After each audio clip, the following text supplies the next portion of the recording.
Je t'avais déjà parti comme ça.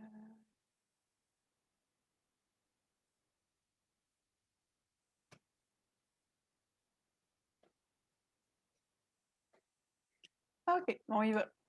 C'est parti. OK. OK. On est prête. Allez en direct.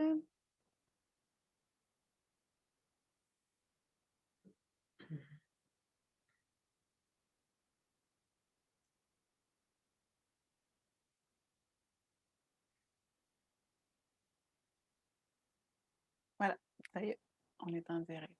Parfait. Alors, moi, je vais venir voir ici.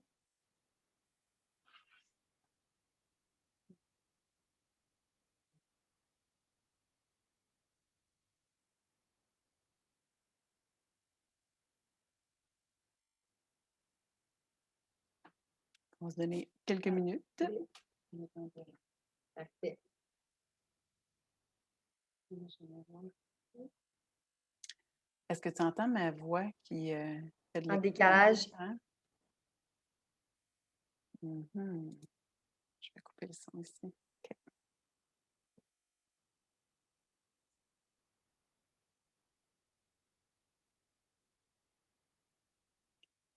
Alors, il est 7h30. Mhm.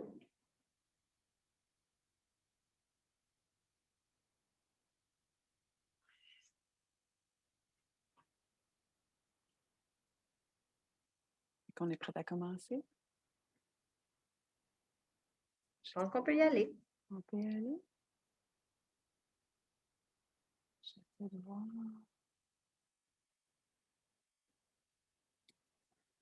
OK. Je vais avoir les commentaires. Oui, c'est mieux là. Parfait. Alors, bonsoir Camille, bonsoir aux parents qui nous suivent ce soir.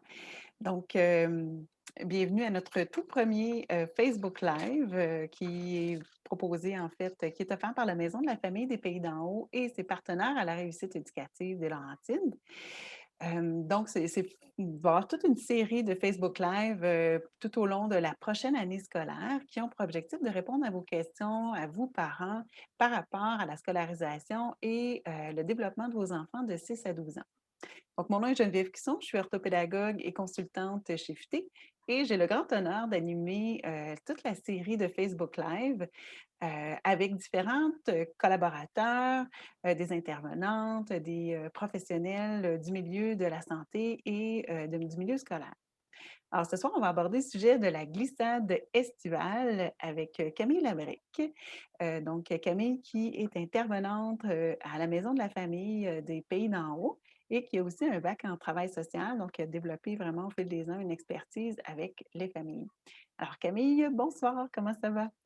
Bonsoir Geneviève, ça va bien? Oui, ça va bien, certain.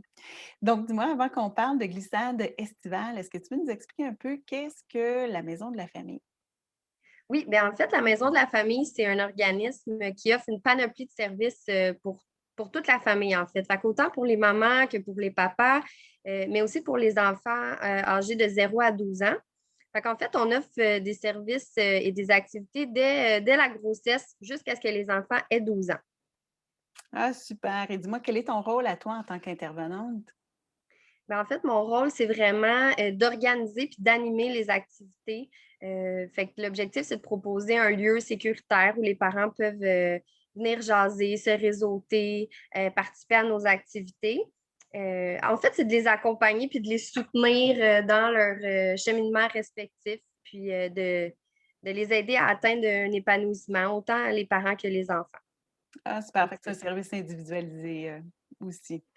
exactement. Exactement. Puis, quels sont les services qui sont offerts par la Maison de la Famille aux familles? Ben, en fait, on offre des services de répit, on offre des ateliers pour le développement des habiletés parentales, on offre des activités destinées aux 6 à 12 ans, donc l'aide aux devoirs, des activités pendant les journées pédagogiques. On a aussi des déjeuners pour les mamans qui sont enceintes ou les parents qui attendent un bébé ou qui ont un jeune bébé. Fait qu'on a vraiment une variété d'activités. Le mieux, c'est de suivre notre programmation puis notre horaire là, sur Facebook pour voir un petit peu ce qu'on propose à chaque session. finalement. Ah, super. Ah, merci. Vous avez vraiment une belle brochette d'activités et de soutien pour les parents et les Oui, familles. tout le monde y trouve son compte.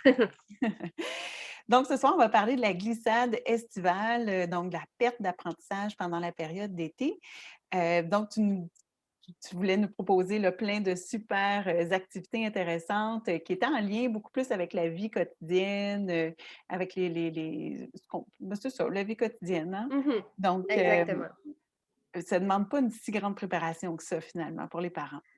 Non, c'est ça. En fait, tu sais, ce qu'on aborde aujourd'hui, c'est vraiment l'idée de trouver des occasions dans le quotidien cet été ou dans ce que vous avez prévu dans votre journée pour travailler les différents apprentissages académiques que vos enfants ont fait dans la dernière année pour justement ne pas perdre tous ces acquis-là d'ici à l'année qui suit. Fait que l'idée, c'est vraiment de faire autrement que de s'asseoir à table avec des cahiers d'exercices, là, puis de faire de l'académique comme on peut penser d'emblée.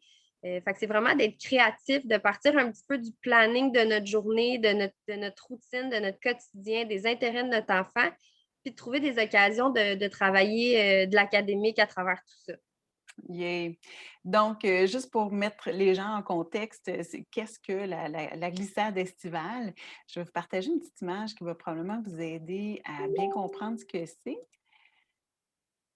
Alors, voici, je ne sais pas si on la voit bien, l'image. Là, on ne la voit pas plein écran, par contre. On ne la voit pas plein écran. Si je la mets comme ça, est-ce Ah, qu'on la voit ça, plein c'est bon. écran? Oui. Alors, finalement, la glissade estivale, en fait, c'est qu'à la fin de l'année scolaire, vos enfants partent avec un sac à dos plein, rempli de connaissances qu'ils ont acquis pendant l'année scolaire.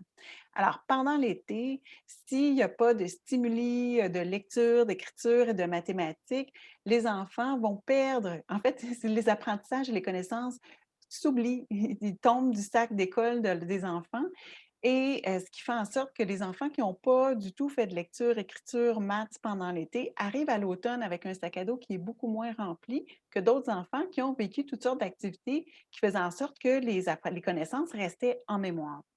Donc, on parle même chez certains enfants d'un retard de 2 mois scolaires. Donc, ce qui fait en sorte qu'il y a un écart qui est déjà créé dès la rentrée scolaire en septembre pour des enfants qui ont continué à lire, à écrire, à compter, versus des enfants qui n'ont pas du tout fait d'académique. On ne peut pas dire l'académique parce que c'est des tâches de la vie quotidienne, mais qui n'ont pas été en contact avec la lecture, l'écriture et les maths.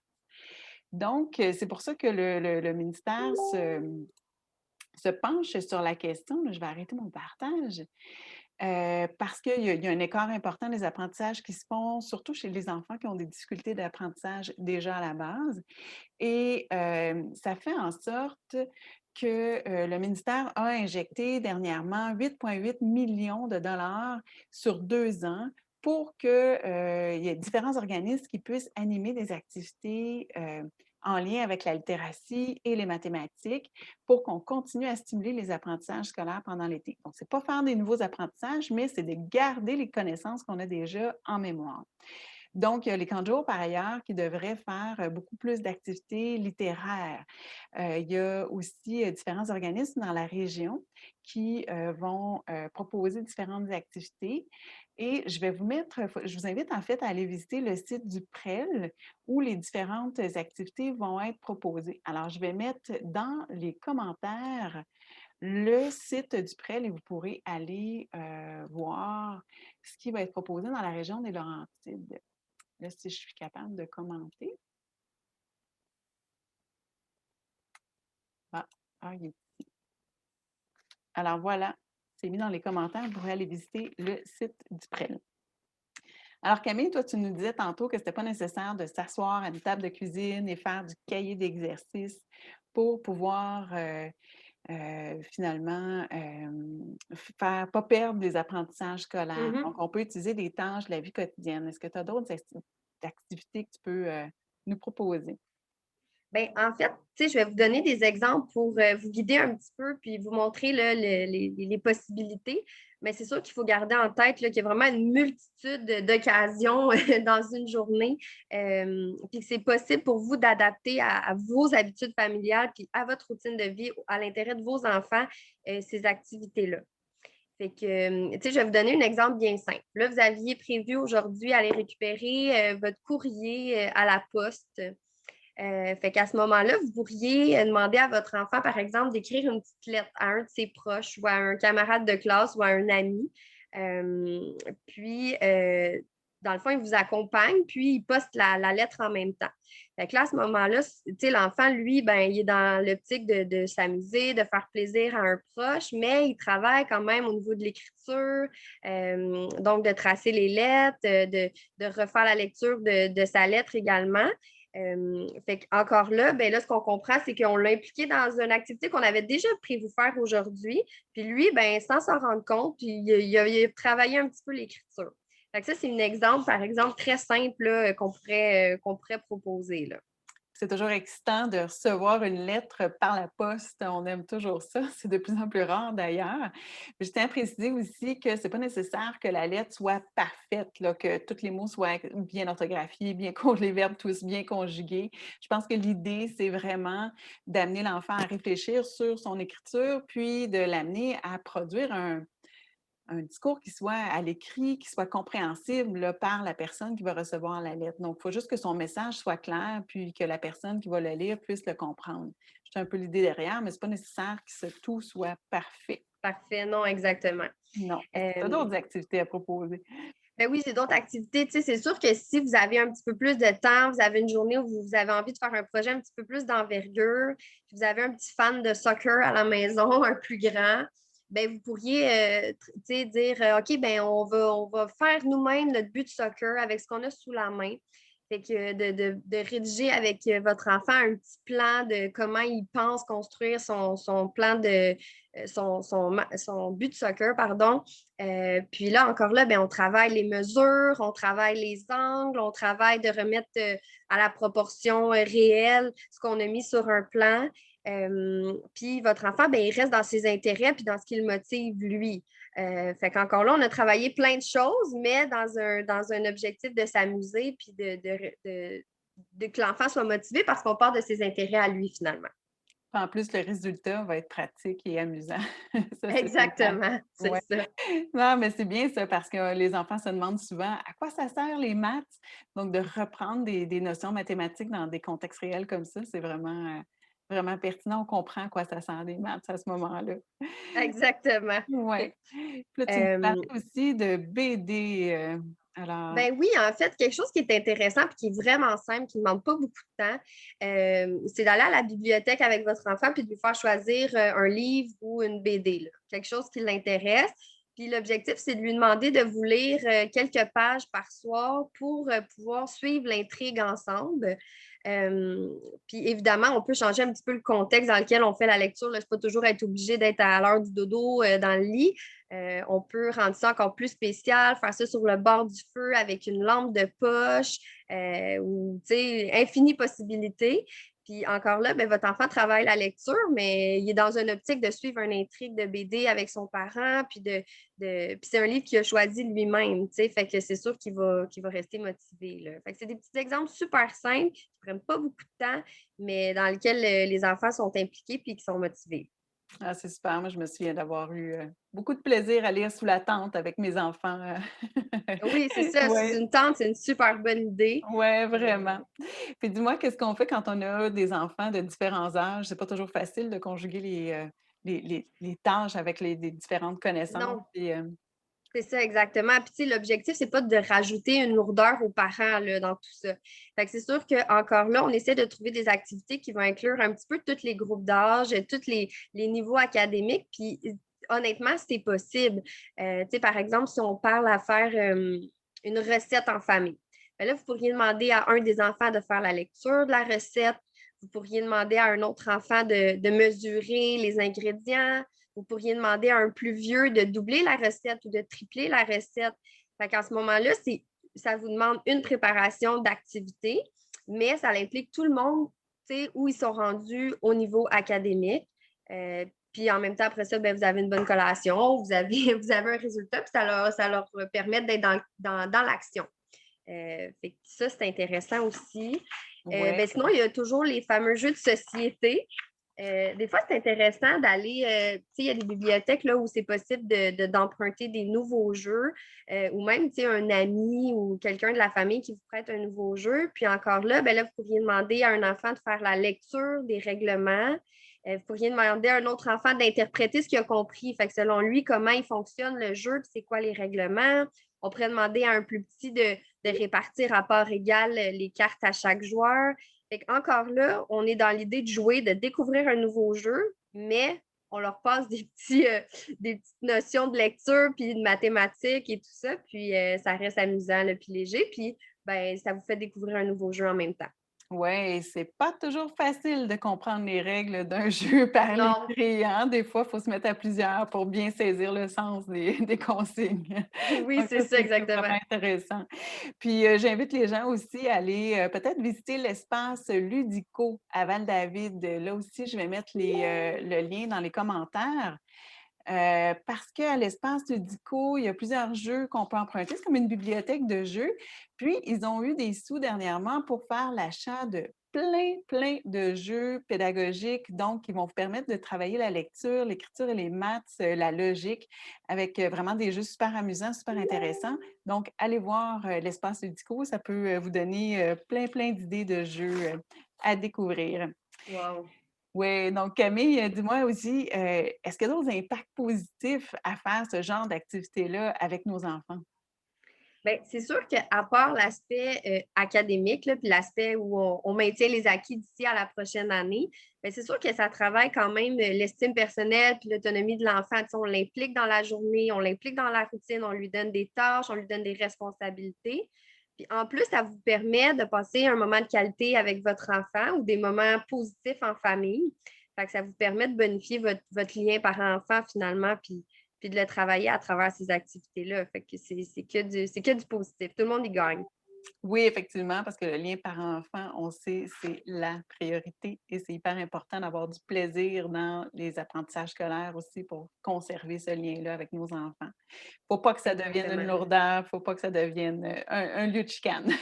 Non, c'est ça exactement comme tu mentionnais tantôt. Tu sais, s'il y a une journée qu'on le sent moins, ben c'est correct. Tu sais, on n'est pas obligé d'en faire à tous les jours puis en faire longtemps. Il va selon la disponibilité de l'enfant. Puis le but, c'est que ça soit positif puis que ça se passe bien. Puis c'est pas obligé d'être long non plus. On n'est pas Non. obligé de se rendre au bout là, du projet nécessairement.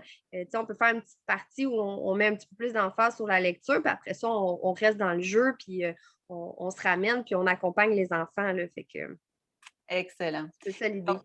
finalement, si je comprends bien, c'est d'impliquer les enfants dans toutes sortes de tâches de la vie quotidienne, là, que ce soit de compter le change quand on va à l'épicerie, de lire aussi à l'épicerie les mots, les différents mots, écrire la liste d'épicerie. Donc, je parle d'épicerie parce que je trouve ça facile au niveau Oui. de tout ce Puis qui est parce à qu'on y va souvent à l'épicerie, ça on fait y va partie de notre souvent. quotidien. Oui, Mais c'est ça, il y a vraiment un infini de possibilités. Puis quand on commence à y réfléchir, quand on commence à le mettre en pratique, on se rend compte qu'on devient de plus en plus agile là, pour trouver des moments et des occasions là, pour travailler tout ça. donc il faut saisir toutes les occasions, lire les noms de rue, faire un un tracé de où on s'en va, calculer des kilomètres, pendant les vacances, plein Exactement. de possibilités. Excellent. Merci Camille, pour, Ça fait toutes plaisir. ces merveilleuses idées. J'espère que les parents qui nous suivent ce soir, ça va vous allumer un petit peu. Puis ces petites activités-là de la vie quotidienne vont faire en sorte que le sac d'école de votre enfant va être quand même assez rempli à la fin de l'année scolaire, à la fin de l'été plutôt et prêt à la rentrée scolaire. Donc, je vous invite aussi à aller voir, sur le site du Centre de services scolaires. Là, je vais aussi le mettre dans les commentaires, le lien. Alors, sur le site, du Centre de services scolaires, les conseillers pédagogiques ont créé une page qui, porte uniquement sur la glissade estivale. Donc, je mets le lien ici dans les commentaires pour ceux que ça intéresse. Ou encore là, on vous propose plein d'activités selon l'âge de votre enfant et son niveau scolaire à faire pendant l'été. Alors voilà, c'est fait, c'est mis dans les commentaires et ben, merci Camille pour toutes ces bonnes idées, vraiment. Bien, ça fait Vraiment vraiment plaisir. contente de faire ce premier live avec toi ce soir. On coupe Oui, la glace ensemble. exactement. Oui et ben là, on n'a pas de questions ce soir, mais si jamais, vous, parents, vous avez des questions, n'hésitez pas à les écrire dans les commentaires. On va les prendre en note, puis on va essayer de vous répondre directement sur la page Facebook de la Maison de la famille des Pays d'en Mhm. haut. Je tiens aussi à vous informer que tout au long de l'année, hein, je vous fais le rappel que tout au long de l'année scolaire, l'année prochaine, il va y avoir un live mensuel. Donc, généralement, les deuxièmes mardis du mois à 19h30 sur différents sujets avec des professionnels et des intervenants de la santé et du milieu scolaire. Donc, ça peut être comment lire le bulletin et comment l'expliquer à son enfant, comment se préparer à un plan d'intervention, comment gérer le stress à la rentrée scolaire aussi. C'est stressant, la rentrée. Donc, il va y avoir plein de thématiques comme ça tout au long de l'année scolaire l'année prochaine. Donc, je vous invite à suivre la programmation sur la page de la Maison de la famille des Pays d'en haut et sur son site web aussi. Donc, déjà, dès la rentrée scolaire, donc, je vous invite le 24 août prochain à 19h30 à rencontrer Rachel Asselin-David, qui est psychoéducatrice, avec laquelle on va aborder le sujet de la gestion du stress à la rentrée scolaire. Donc, Rachel a plein de trucs et de stratégies à vous donner comme parents pour calmer le stress de votre enfant puis ne pas l'amener jusqu'à l'anxiété non plus. Puis je vous invite aussi à surveiller à l'automne toute une série de vidéos qui va être lancée par la Maison de la famille des Pays d'en haut.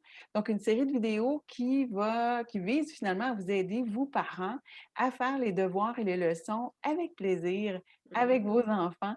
Donc, il va y avoir un lancement en septembre et il va y avoir une série de vidéos qui va vous donner toutes sortes de trucs aussi pour faciliter la relation parent-enfant pendant la période de devoir parce qu'on sait que c'est pas toujours facile.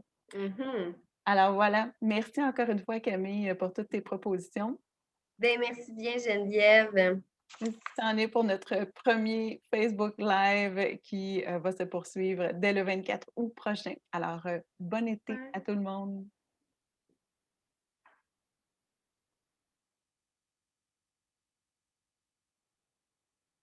Voilà, je crois que c'est arrêté et là, on va faire stop.